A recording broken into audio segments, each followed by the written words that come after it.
کہ مسلمان کبھی بھی شرک نہیں کر سکتا۔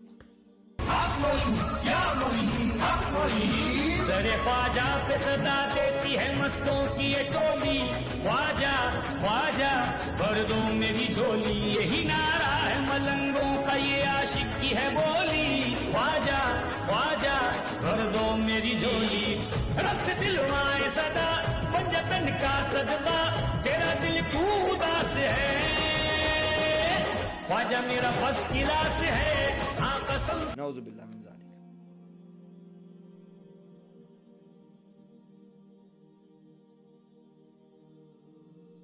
بسم اللہ الرحمن الرحیم۔ السلام علیکم۔ اکثر ہمارے بریلوی حضرات اس بات کا دعویٰ کرتے نظر آتے ہیں کہ مسلمان امت کبھی شرک نہیں کر سکتی۔ اس کے اوپر وہ خود ساختہ قسم کے دلائل بھی پیش کرتے ہیں اور اس بات پر باضد نظر آتے ہیں کہ اگر کوئی شخص قبر کو سجدہ کرے، اللہ کے سوا کسی اور کو مدد کے پکارے، قبر والوں سے جا کے مانگے، دھاگے باندھے، تالے باندھے، ڈولیاں لے کے جائیں، جو مرضی کریں، یہ حلال اور حرام کا مسئلہ تو ہو سکتا ہے لیکن شرک کا مسئلہ نہیں ہے، یہ شرک کا مسئلہ نہیں ہے۔ تو میں تو یہ چاہتا ہوں کہ سب سے پہلے یہ معاملہ آپ سمجھ لیں کہ سجدہ کرنا شرک کیسے ہے۔ آپ جس بھی چیز کو سجدہ کرتے ہیں، جس بھی چیز کو سجدہ کرتے ہیں، اپنے سے اعلیٰ، اپنے سے افضل اور اپنے سے برتر کرتے ہیں۔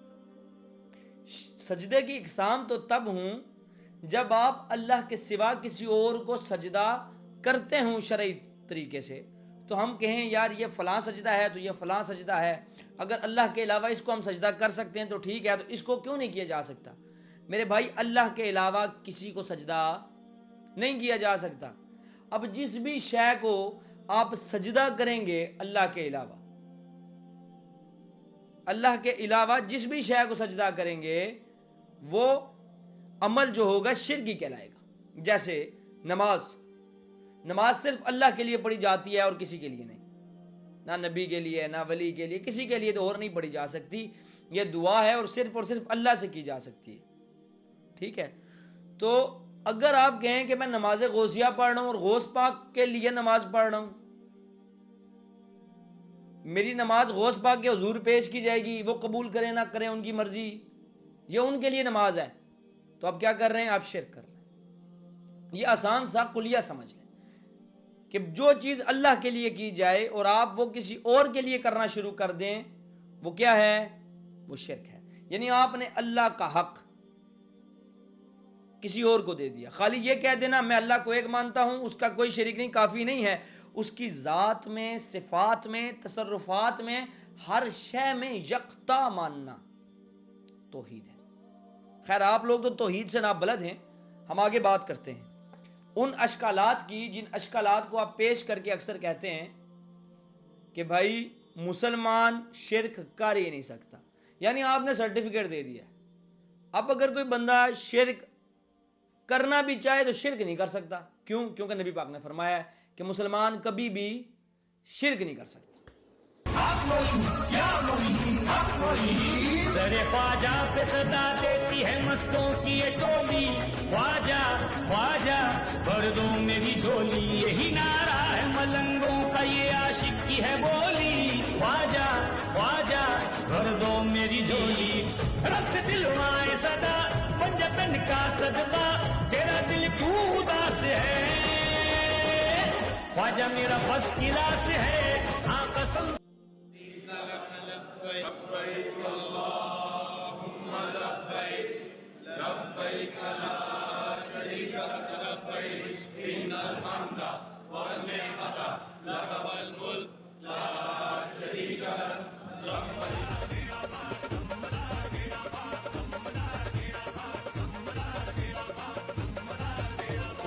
اب مشکلیں بھی راہ سے کترانے لگی ہیں، عطائیں میرے کام اب تو ان کی آنے لگی ہیں، میری مدد کو آ گئے زندہ مدار شاہ، لیتے ہی نام گردشیں گھبرانے لگی ہیں، دم مدار۔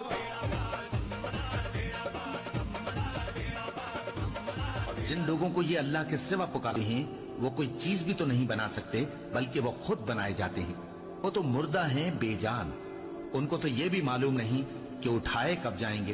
لوگو تمہارا معبود تو ایک ہی معبود ہے، سو جو لوگ آخرت پر ایمان نہیں رکھتے ان کے دل انکار کر رہے ہیں اور وہ سرکش ہو رہے ہیں.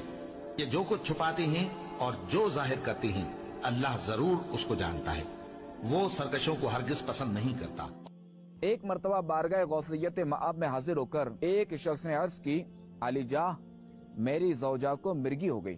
حضور غوث اعظم علیہ رحمت اللہ الاکرم نے فرمایا، اس کے کان میں کہہ دو کہ غوث اعظم کا حکم ہے کہ بغداد سے نکل جا. چنانچہ اسی وقت وہ عورت اچھی ہو گئی. نعوذ باللہ من ذالک. ان کی پہلے اشکال یا پہلی دلیل کی طرف چلتے ہیں. مفتی راشد محمود صاحب نے یوٹیوب پر اپنا کلپ اپلوڈ کیا، کہنے کو تو انجینئر محمد علی مرزا کو جواب دینے کے لیے، لیکن اصل میں اپنا اور اپنے لوگوں کی گمراہی پر پردہ ڈالنے کے لیے انہوں نے صرف اور صرف وہ ویڈیو کلپ بنایا. صرف اس لیے کلپ بنایا ہے کہ وہ جو گمراہیاں وہ کر رہے ہیں نا ان کو کوئی آشکار نہ کر دے، اس کو کوئی ایکسپوز نہ کر دے، لوگوں کو پتہ نہ لگ جائے کہ جو ہم کر رہے ہیں نا یہ گمراہی ہے. صرف اس کو چھپانے کے لیے کیا، اور کوئی وجہ نہیں ہے. اچھا، نام لیا انجینئر محمد علی مرزا صاحب کا اور تان کیا محمد بن عبد الوہاب رحمۃ اللہ علیہ پر. کیوں؟ ان کے اوپر انگلی اٹھائی اور وہ بھی مس کوٹ کیا. کیسے کیا وہ میں اشکالات آپ کو بتاتا جاتا ہوں. پہلا جو اشکال انہوں نے پیش کیا نا، یہ تاثر دینے کی کوشش کی گئی کہ شیخ الاسلام حضرت محمد بن عبد الوہاب رحمۃ اللہ علیہ نے نبی اکرم سے شرک ہونے کا اندیشہ ظاہر کیا ہے. نعوذ باللہ من ذالک. یار بندہ کسی پر الزام لگاتا ہے تو کوئی چج کا لگاتا ہے، کوئی طریقہ کار سے لگاتا ہے، مطلب جو منہ میں آیا یار. اس کی دلیل کیسے پیش کی؟ کہتے ہیں کہ سورہ مدثر کی آیت نمبر 4 میں اللہ نے فرمایا کہ اور اپنے کپڑوں کو پاک رکھو. تو اس کی شرح کرتے ہوئے محمد عبد الوہاب صاحب نے کہا کہ اللہ نبی اکرم کو حکم دے رہا ہے کہ اپنے اعمال کو شرک سے پاک کرو. اس کا مطلب ہے کہ اپنے رب کی عظمت کو توحید کے ساتھ بیان کرو، اپنے اعمال کو شرک سے پاک کرو. اور اس کی اگلی آیت کا معنی ہے کہ بتوں کو چھوڑ دو، بت پرستوں سے الگ ہو جاؤ. اور پھر ان سے سوال کیا گیا تو انہوں نے کہا کہ نبی اکرم اس حالت میں 10 سال تک رہے. اچھا جی، کون سی حالت میں؟ کون سی حالت میں 10 سال تک رہے؟ آپ نے یہاں سے یہ تاثر دینے کی کوشش کی کہ نعوذ باللہ کہ محمد عبد الوہاب صاحب یہ کہتے ہیں کہ نبی اکرم صلی اللہ علیہ وآلہ وسلم 10 سال تک شرک میں رہے. نعوذ باللہ من ذالک. انا للہ و انا الیہ راجعون. اور کتنا گریں گے بھائی، اور کتنا جھوٹ بولیں گے. یہ اوریجنل دیکھیں وہ کیا سین ہے. یہ کتاب ہے جی اصول ثلاثہ محمد بن عبد الوہاب رحمۃ اللہ علیہ کی، اور یہاں پر وہ سورہ مدثر کی شرح کر رہے ہیں. وہ کہتے ہیں کہ اس کا مطلب یہ ہے کہ جس طرح اب تک آپ ان سے دور رہے، جس طرح اب تک آپ ان شرک سے، بتوں سے، بت پرستی سے دور رہے، شرک کے قریب بھی نہیں گئے آپ. یہ کون کہہ رہا ہے؟ محمد عبد الوہاب صاحب. اور ان کا دعویٰ کیا ہے کہ وہ کہتے ہیں 10 سال تک کے ساتھ میں رہے. ٹھیک ہے، آپ اسی طرح ان سے دور رہیں اور مشرکوں سے بیزاری کریں، اور آپ نے اس اہم اور بنیادی نقطے پر 10 سال صرف کیے ہیں. کتنے سال؟ 10 سال. اندازہ لگائیں یار، مس کوٹنگ کیوں کرتے ہیں آپ؟ یہ ساتھ سکرین شاٹ لگایا جائے گا جے پی جی کا، دیکھیں کہ کس طرح محمد عبد الوہاب صاحب کو مس کوٹ کر کے لوگوں کو ان کے خلاف کیا جا رہا ہے. کیوں؟ کیونکہ وہ توحید کی بات کرتے تھے اور اس توحید کی بات نہیں کرتے جو انہوں نے خود سے گھڑ کے رکھی ہوئی ہے. یہ کہتے ہیں ہمیں کہتے ہیں ہم نے من پسند تشریح کی ہوئی ہے. ٹھیک ہے. دلیل نمبر 2، یہ تاثر دینے کی کوشش کی کہ جب محمد بن عبد الوہاب صاحب توحید کی دعوت لے کر حجاز مقدس میں گھوم رہے تھے، اس وقت نہ تو کوئی قبروں کی پوجا کرتا تھا، نہ پتھروں کی پوجا کرتا تھا، نہ شیطانوں کی پوجا کرتا تھا، نہ بتوں کی پوجا کرتا تھا. سب ٹھیک ٹھاک تھے، سب اچھے کی رپورٹ تھی، کوئی مسئلہ ہی نہیں تھا. اور فتح المجید میں محمد بن عبد الوہاب صاحب کے پوتے نے جھوٹ لکھا ہے کہ بھائی وہ اس ٹائم پہ مسلمان جو تھے پتھروں، قبروں، درختوں، شیطانوں اور بتوں کی پوجا کرتے تھے. یہ جھوٹ لکھا ہے. یہ خارجی سوچ ہے، یہ خارجی سوچ ہے، کیونکہ مسلمان کبھی شرک کر ہی نہیں سکتا. اچھا مجھے چھوڑ دیں، میری کس نے سننی ہے. الفوز الکبیر فی اصول التفسیر، شاہ ولی اللہ محدث دہلوی رحمۃ اللہ علیہ، انہوں نے اس تفسیر کی کتاب میں، اچھا یہ وہ تفسیر کی کتاب ہے جو درس نظامی میں پڑھائی جاتی ہے, ان کے مدرسوں میں پڑھائی جاتی ہے جی کتاب. ٹھیک ہے, اب اس کے اندر شرک کا ایک باب بندہ ہوا ہے, اور اس باب کے اندر کیا لکھا ہوا ہے کہ اگر آپ کو ان مشرکین کی صحیح حالت کا اندازہ لگانا ہو, یعنی وہ جو مکہ کے مشرکین تھے ان کی صحیح حالت کا اندازہ لگانا ہو, تو آپ موجودہ زمانے کے اجمی عوام کو دیکھ لیں اور ان کے ہاں موجود ولایت کا تصور دیکھ لیں. لوگ قبروں اور آستانوں پر جاتے ہیں اور وہاں پر طرح طرح کے مشرکانہ اعمال کرتے ہیں. یہ کون کہہ رہا ہے؟ شاہ ولی اللہ محدث دہلوی کہہ رہے ہیں کہ لوگ قبروں اور آستانوں پر جا کر مشرکانہ اعمال کرتے ہیں جو مسلمان ہیں. جو کون ہے؟ مسلمان ہیں. اور یہ کہتے ہیں جی مسلمان شرک کر ہی نہیں سکتا, ہمارے سینے چھلی کر دیا, ہمارے سینے چھلی کر دیا. نہ کرو نا اس طرح کی حرکتیں کہ کوئی آ کے سینے چھلی کرے تمہارے. شرک کے فتووں سے چیر کر دیا تو امت شرک نہ کرے. بھائی ایک بندہ زانی ہے, اسے زانی نہ کہیں, مشرک کو مشرک نہ کہیں, بدعتی کو بدعتی نہ کہیں. کریں تو کریں کیا؟ اچھا, وہ کہتے ہیں جی مشرکانہ اعمال کرتے ہیں اور وہاں پر تشبیہ اور تحریف کے غلط تصورات موجود ہیں, اور ان کے اوپر نبی اکرم صلی اللہ علیہ وآلہ وسلم کی یہ صحیح حدیث وارد آتی ہے کہ تم لوگ پہلے گمراہ قوموں کی پیروی کرنے لگ جاؤ گے. شرک کر رہے ہیں. شاہ ولی اللہ محدث دہلوی کہہ رہے ہیں مسلمان شرک کر رہے تھے, یعنی ان کے دور میں, شاہ ولی اللہ محدث دہلوی صاحب کے دور میں مسلمان شرک کر رہے تھے. آپ کہہ رہے ہو شرک نہیں کر سکتا مسلمان. تو مجھے بتاؤ شاہ ولی اللہ محدث دہلوی بھی خارجی سوچ والے تھے؟ ان کی ذہنیت کے اندر بھی خارجیت تھی؟ نعوذ باللہ من ذالک. خیر, اس کے بعد انہوں نے نا ایک آیت پیش کی, اس میں کہتے ہیں کہ ایک آیت, دو آیتیں پیش کی, ایک سورہ آل عمران کی 110 اور دوسری سورہ بقرہ کی 143 نمبر. کہتے ہیں کہ سورہ آل عمران میں آتا ہے کہ جتنی امتیں لوگوں میں پیدا ہوئیں تم ان سے بہتر ہو, اور سورہ بقرہ میں کہ تم ایک معتدل امت ہو, امت وسط ہو. اس سے ثابت ہوا کہ ہم امت وسط ہیں, بہترین امت ہیں, ہم سے شرک ہو ہی نہیں سکتا. سبحان اللہ. پھر کفر بھی نہیں ہو سکتا, پھر زنا بھی نہیں ہو سکتا, پھر چوری بھی نہیں کر سکتے, ڈکیتی بھی نہیں مار سکتے, کسی کا حق بھی نہیں کھا سکتے. مجھے یہ بتائیں اس آیت سے, سورہ بقرہ کی, سورہ آل عمران کی آیت نمبر 110 سے کس مفسر نے یہ نتیجہ نکالا ہے کہ ہم ایک بہترین امت ہیں, ہم شرک نہیں کر سکتے؟ یہ میرے ہاتھ میں اس وقت ہے جی کنز الایمان. ٹھیک ہے, یہ ترجمہ ہے امام احمد رضا خان کا, اور اس کی تفسیر کی ہے نعیم الدین مراد آبادی رحمۃ اللہ علیہ. اس کا ترجمہ ہے کیا کہ تم بہتر ہو سب امتوں میں جو لوگوں میں ظاہر ہوئی, بھلائی کا حکم دیتے ہو, برائی سے منع کرتے ہو. یعنی اللہ سبحانہ و تعالیٰ اس آیت میں یہ کہنا چاہتے ہیں کہ تم لوگ اس وقت بہترین امت بنو گے جب تم برائی سے لوگوں کو روکو گے اور نیکی کا حکم دو گے. اس کا یہ مطلب ہرگز نہیں ہے کہ تم کوئی شرک نہیں کر سکتے, کفر نہیں کر سکتے, کچھ بھی نہیں کر سکتے. تم ایک بہترین امت ہو, تم معصوم ہو, تم سے کوئی گناہ نہیں ہو سکتا. ٹھیک ہے, اس کا یہ ہرگز مطلب نہیں ہے. اس کی تفسیر میں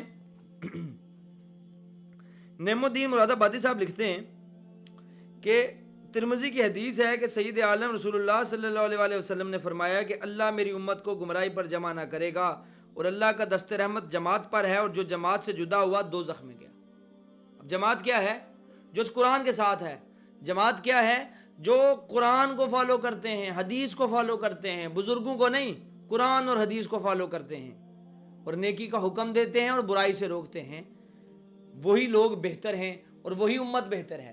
اچھا, اب میرے ہاتھ میں ہے جی تفسیر ابن کثیر, حضرت اماد الدین ابن کثیر رحمۃ اللہ علیہ کی یہ تفسیر ہے.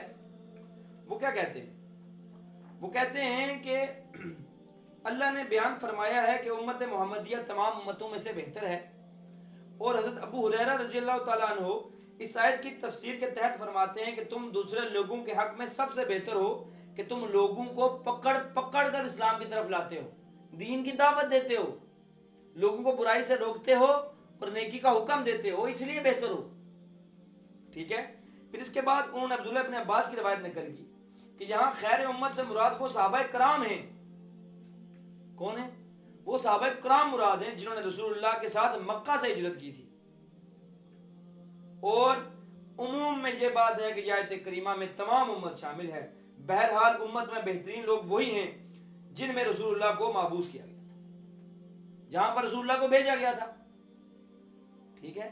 تمام امتوں میں یہ امت بہتر ہے, اور اس پوری امت میں بہترین وہ لوگ ہیں کہ جس زمانے میں نبی پاک صلی اللہ علیہ وسلم موجود تھے.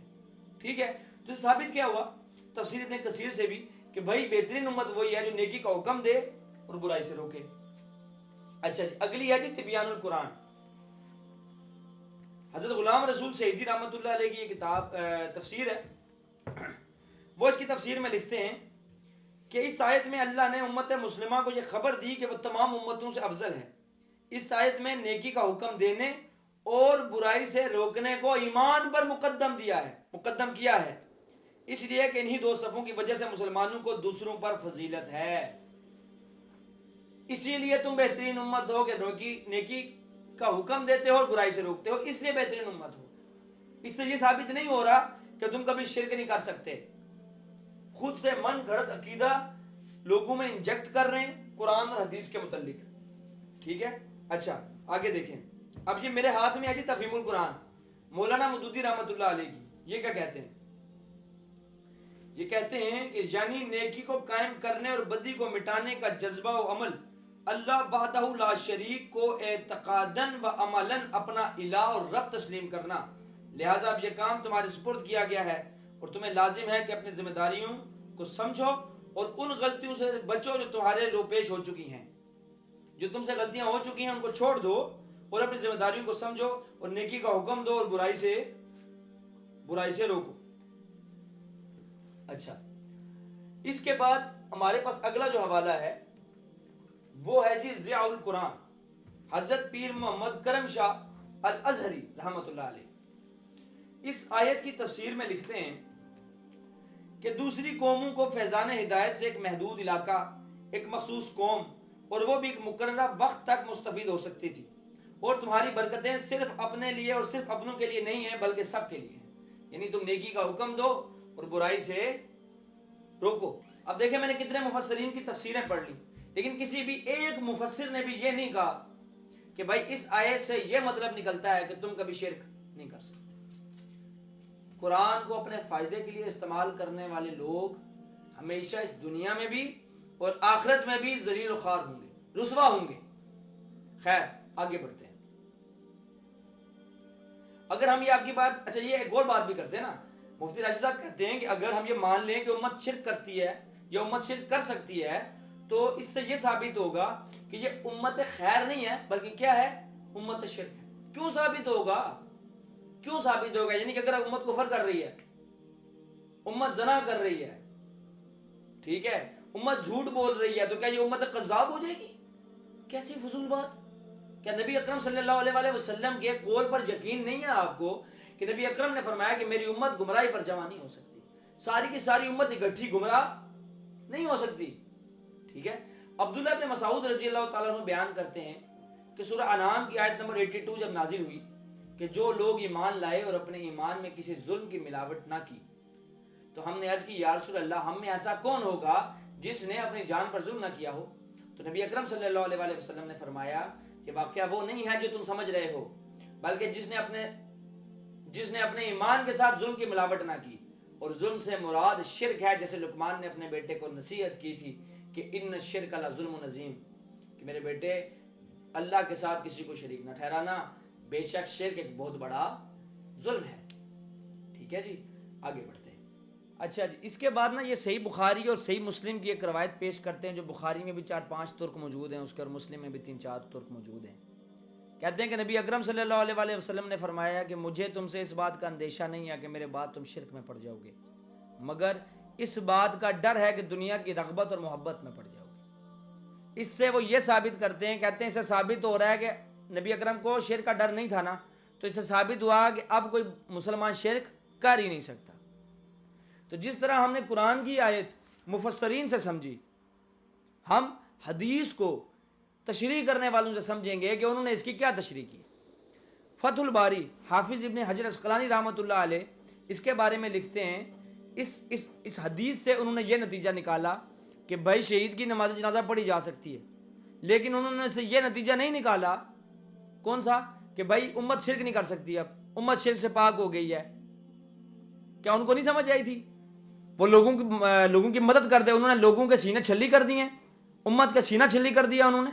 بتاتے لوگوں کو کہ بھائی یہ شرک نہیں ہے, اب امت شرک کر ہی نہیں سکتی, امت شرک سے پاک ہو گئی ہے, پاک صاف ہو گئی ہے, معصوم ہے شرک کے معاملے میں. نہیں بتایا. امام بخاری نے اس کو شہید کے جنازے کے باب میں رکھا ہے, اس کے علاوہ حوض کوثر کے باب میں رکھا ہے, اس کے علاوہ احد کی محبت کے باب میں رکھا ہے. وہ رکھ دیتے نا کہ امت سے شرک کا خدشہ ختم, کیوں نہیں باب بنایا انہوں نے؟ اچھا, اس کے بعد غلام رسول سعیدی صاحب نے اس حدیث کی تشریح کی اپنی کتاب میں, اور دو جگہ پہ کی. اور ایک جگہ پر آپ نے فرمایا کہ ان احادیث میں شہید کی نماز جنازہ پڑھنے کی دلیل ہے, اور دوسری جگہ فرمایا کہ آپ کو اس بات کا خدشہ نہیں تھا کہ پوری کی پوری امت شرک کرنے لگ جائے, پوری کی پوری امت شرک کرنے لگ جائے. یہ اسی طرح ہے جس طرح نبی اکرم نے فرمایا تھا کہ میری پوری کی پوری امت گمراہی پر جمع نہیں ہو سکتی, اسی طرح پوری کی پوری امت شرک نہیں کر سکتی. یہ اس طرح ہے, اس طرح نہیں ہے کہ امت شرک کر ہی نہیں سکتی. امت سے اب شرک کا مسئلہ ہی ختم ہو گیا.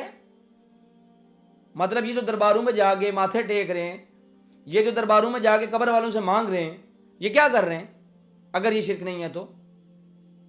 خیر آگے بڑھتے ہیں. قرآن مجید فرقان حمید میں آتا ہے کہ جو لوگ ایمان لائے اور اپنے ایمان کو شرک کے ظلم کے ساتھ نہیں ملایا, انہی لوگوں کے لیے امن اور وہی ہدایت یافتہ ہیں. جب یہ آیت نازل ہوئی تو صحابہ نے کہا کہ یا رسول اللہ, ہم میں سے ایسا کون ہوگا جو اپنی جانوں پر ظلم نہ کرتا ہو؟ تو آپ نے فرمایا واقعہ وہ نہیں ہے, مطلب وہ نہیں ہے جو تم سمجھ رہے ہو, بلکہ ظلم وہ ہے جس طرح لقمان نے اپنے بیٹے کو نصیحت کی تھی اور کہا تھا کیا میرے بیٹے اللہ کے ساتھ کسی کو شریک نہ ٹھہرانا, بے شک شرک بہت بڑا ظلم ہے. صحابہ کو نبی پاک منع کر رہے ہیں کہ شرک نہ کرنا. اسی طرح ایک دفعہ صحابہ آئے نبی پاک کے پاس اور آ کے کہا کہ یا رسول اللہ, ہمیں بھی ایک ذات انوات عطا کر دیں. ذات انوات ایک درخت تھا جس کے اوپر یہ مشرکین جو تھے نا اپن جا کے ہتھیار رکھتے تھے کہ ہمارے جو ہتھیار ہیں نا یہ متبرک ہو جائیں گے, ہمیں برکت مل جائے گی, ہمیں فتح نصیب ہو جائے گی. تو صحابہ نے کہا یا رسول اللہ ہمیں بھی ایک ایسا ذات انوات درخت بنا دیں. تو آپ صلی اللہ علیہ وسلم نے فرمایا سبحان اللہ, یہ تو وہی بات ہے جو موسیٰ کی قوم نے کہی تھی کہ ہمارے لیے بھی معبود بنا دیجئے جیسا ان مشرکوں کے لیے ہے. اس ذات کی قسم جس کے ہاتھ میں محمد کی جان ہے, تم گزشتہ امتوں کی پوری پوری پیروی کرو گے, پوری پوری پیروی کرو گے. ٹھیک ہے. پھر اس کے بعد اگلی جو روایت ہے وہ ہے بخاری میں سے کہ نبی اکرم بیمار پڑے تو آپ کی بعض بیویوں نے ایک گرجے کا ذکر کیا, ام سلمہ رضی اللہ تعالیٰ عنہ اور ام حبیبہ رضی اللہ تعالیٰ عنہ, اور وہ حبشہ میں تھا اور اس کا نام تھا ماریہ. دونوں حبش کے ملک گئیں تو انہوں نے اس کی خوبصورتی اور اس میں رکھی تصاویر کا ذکر کیا. تو اس پر نبی اکرم نے سر اٹھایا اور فرمایا یہ وہ لوگ ہیں کہ جب ان میں کوئی صالح شخص مر جاتا ہے تو اس کی قبر پر مسجد تعمیر کر لیتے ہیں, اس کی تصویر رکھ دیتے ہیں. اللہ کے نزدیک یہ سب سے بری مخلوق ہے, اللہ کے نزدیک یہ سب سے بری مخلوق ہے. ٹھیک ہے, آج قبر میں بندہ مرے گا, بندے کے بعد اوپر پورا یہاں پہ 3 منزلہ مزار بنا دیں گے. ٹھیک ہے, اور یعنی کہ ہر فلور کے اوپر ایک نذرانے کا ڈبہ ہوگا, آؤٹ پاؤ آؤ پاؤ موجیں کمائی کے ذریعے بنائے ہیں, تصویریں لگائے ہوئی ہیں. اب غوث پاک جو پیر عبد القادر جیلانی رحمۃ اللہ علیہ, ان کی تصویر کارٹوننگ تصویر بنائی ہوئی ہے, ایواتار بنایا ہوا ہے ان کا. شہباز قلندر صاحب کی تصویر بنائی ہے, ان کے پیچھے 2 پر بنائے ہیں. خیر یہ تو گستاخی نہیں نہ ہوگی. اب یہ اولیاء کی گستاخی تو کر نہیں رہے. جہاں پر آپ کو وہ بخاری کی حدیث یاد نہیں آتی کہ جس نے اللہ کے ولیوں کے ساتھ دشمنی کی اس نے اللہ کے ساتھ دشمنی کی. عجیب ڈھکوسلا لگایا ہوا انہوں نے. پھر نبی اکرم اپنی وفات سے 5 دن پہلے فرماتے ہیں کہ خبردار, تم سے پہلے کے لوگ اپنے انبیاء اور نیک لوگوں کی قبروں کو سجدہ گاہ بنا لیتے تھے, خبردار تم میری قبر کو سجدہ گاہ نہ بنانا, میں تمہیں سے روکتا ہوں. آج بندہ کھڑا ہو کے کہہ رہا شرک تو نہیں ہے نا, حرام کام ہے کر لیتے ہیں, نعوذ باللہ من ذالک. کہہ رہے جی حرام کام ہے, شرک تو نہیں ہے, کر لیں دو, کیا مسئلہ ہے؟ اور شرک ہے نا بھائی, شرک ہے, شرک نہ ہوتا تو نبی پاک کیسے روکتے بھائی؟ وہی کام کر رہے ہو نا جو مشرکین مکہ کر رہے تھے. سیدہ عائشہ فرماتی ہیں اگر ہمیں ڈر نہ ہوتا اس بات کا کہ لوگ آپ کی قبر کو سجدہ گاہ بنا لیں گے تو ہم آپ کی قبر کھلے میں رہنے دیتے. تو بی بی عائشہ کو ڈر ہے امت سے کہ وہ شرک کرنے لگ جائیں گے. ٹھیک ہے, لیکن ہمارے جو آج کل کا ڈیجیٹل مولوی ہے نا اس کو نہیں ڈر, وہ کہہ رہے ہم محفوظ ہیں, ہم معصوم ہو گئے جی شرک کے معاملے میں, ہم سے تو شرک ہو ہی نہیں سکتا.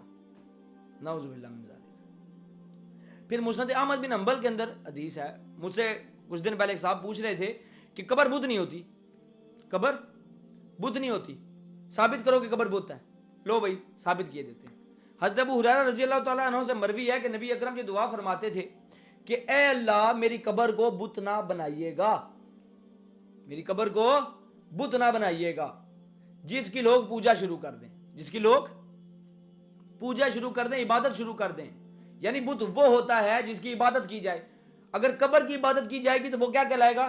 وہ بت کہلائے گا.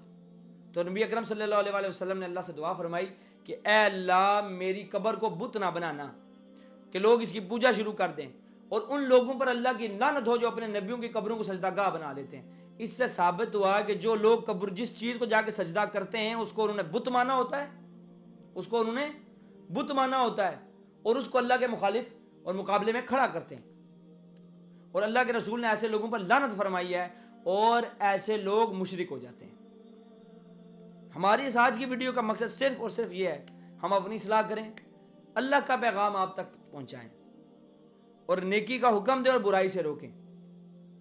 وما علینا الا البلاغ المبین.